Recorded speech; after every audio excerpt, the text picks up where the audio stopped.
Joining me now is the Director of Policy from the Independent Women's Forum, Hadley Heath Manning, and former Hillary Clinton campaign advisor, Jess McIntosh, here at 30 Rock. Hadley, I'm going to start with you because you don't get to hang out with us at the table here. Why are Republicans having so much trouble, do you think, getting enough support for their health care plan?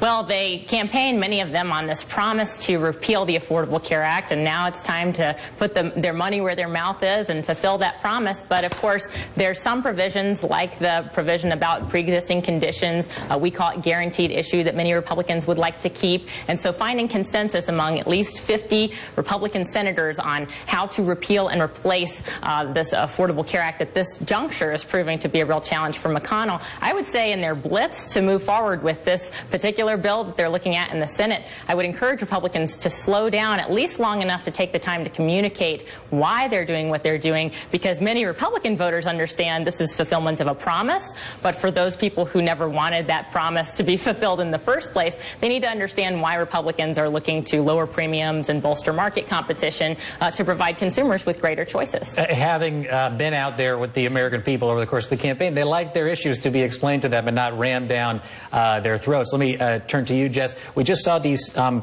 rural Republican senators coming out against, and you think rural, not to overgeneralize, but the deep red part of America. Turns out that's not so true. Why is it so unpopular there? Is it about Medicaid? I think it's a lot about Medicaid. It's about the numbers. They have Obamacare as something that is helping their families, helping their communities, helping their neighbors. These are real people having real health care because of what President Obama did. If you take that away from them, red or blue, they're going to be upset about it. We saw yesterday there was a town hall in Kansas where half of the town's population showed up for a town hall with a GOP senator to protest repealing health care. This means a lot to people regardless of partisanship, and the GOP is having such a hard time explaining why they're doing it because there really aren't any policy benefits. They are fulfilling the promise to take away a piece of President Obama's legacy, and that is simply not good enough for people who want to take care of themselves and their families. And as I've been hearing my friend Joe Scarborough talk about a lot on Morning Joe, the rural hospitals benefit a lot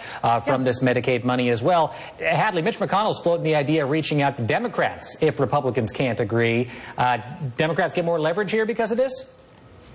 You know, I got to agree with Jess. People get very upset when their health insurance is taken away from them. That's one part why Republicans control the House and the Senate today, because of the millions of policies that were canceled that were not compliant with the Affordable Care Act. So there's two sides to this debate, and ultimately, you know, if Republicans fail to come up with their own replacement, I think McConnell is talking about a practical matter here, less of a political one. 1 in 3 counties in the United States today, and those exchanges that sell Obamacare policies, there's only one insurance carrier left. If those people don't have any options in 2018, then we're talking about people with modest incomes who would no longer be able to use the financial assistance available to them under Obamacare. That's a serious problem, and I don't think anybody in either party wants to see that happen.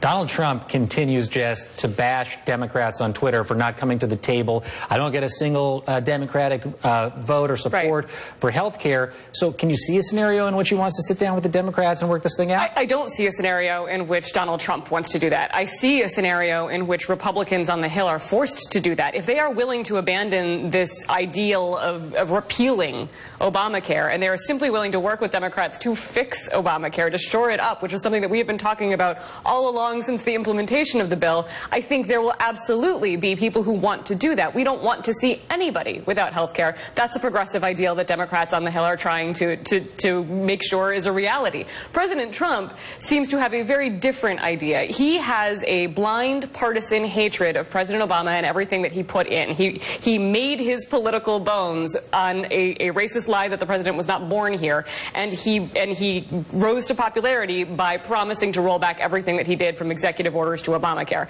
I don't see him saying at this late stage, I was wrong.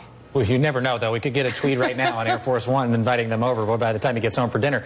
Hadley, do you think that there's anything in the current bill that both Republicans and Democrats can agree on? One thing, I mean, I've been doing a lot of reporting on opioid treatment funding. Oh, you know, I saw your segment earlier today with Oklahoma Attorney General. You were talking about the fight against opioid abuse in various states.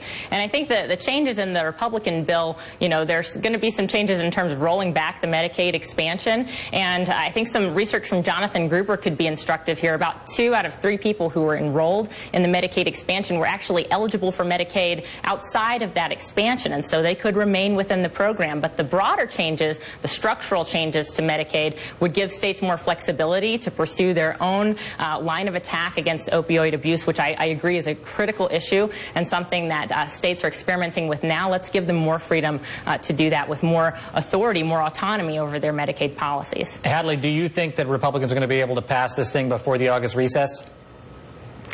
Let's hope so, because I believe that ultimately this is an imperfect law. There's no such thing as a perfect health care law. Obviously, it's a very complex issue. It's 1/6 of our economy. But we need to make a step in the right direction for the sake of many people who are looking at potentially not having insurance coverage because insurance carriers don't want to participate in a failing marketplace, which is what Obamacare has created. We've only got 10 seconds. So yes or no, you think before the August recess this thing going to pass? No, and once we get to recess, we're going to have even more angry people in red states and small towns and blue states standing up and saying, absolutely not, you're not repealing our health care. And we will be there watching that. Hadley Heath Manning from the Independent Women's Forum and former Clinton campaign advisor Jess McIntosh, thanks to you both so much.